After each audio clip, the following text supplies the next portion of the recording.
Welcome back to another video from Not Only Trout. Today we're going to be tying up a foam beetle. This pattern is found in Tying Dry Flies by Randall Kaufman.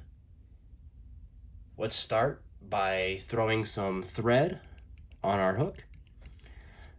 In the vise today we have a size 10 scud hook, and we'll be using some black Vivus 8/0 thread.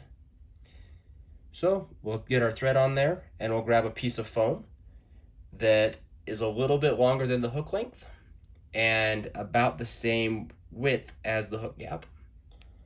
And we'll tie that in, and we're going to tie deep into the bend of the hook on this one.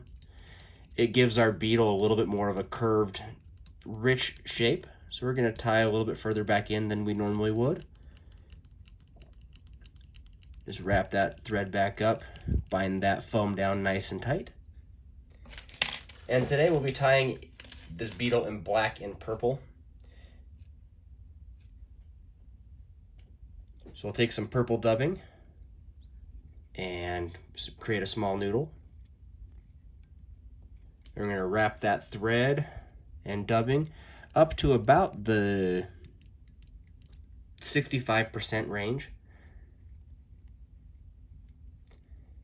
before we tie in our next material.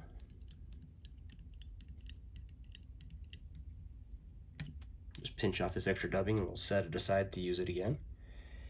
At this point, we're going to tie in some deer hair in purple and give that a nice couple wraps to get that to lock into place. And these can be going all over the place. We're going to get them to be underneath the hook here in just a minute. And grab just a little bit more dubbing and dub in front of this deer hair.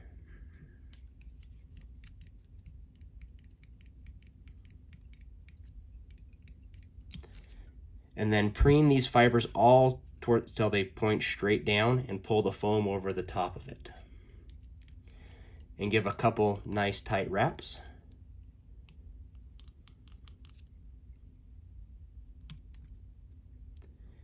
And at this point, we'll tie in a small piece of purple foam to act as our cider.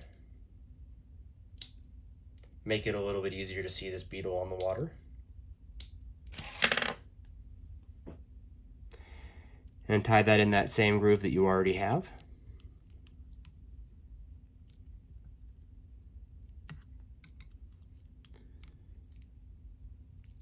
Once that's there, just pull your thread or your foam head up a little bit, and this will allow us to have a spot to whip finish our thread. So we'll get that whip finish in, and I'll do a pair of 3 or 4 turn whip finishes. Get that on there nice and tight. Cut the thread.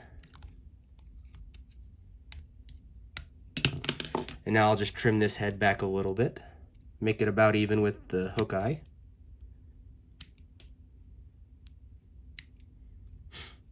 And then the last step is we're going to go in and we're going to trim down these deer hair pieces.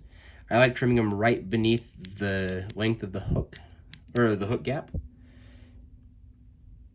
And if it's not perfect, that's okay. These legs are meant to be wobbly and get some attention of the fish. And with that, we now have a completed fly. Thank you so much. I hope you guys have a wonderful day.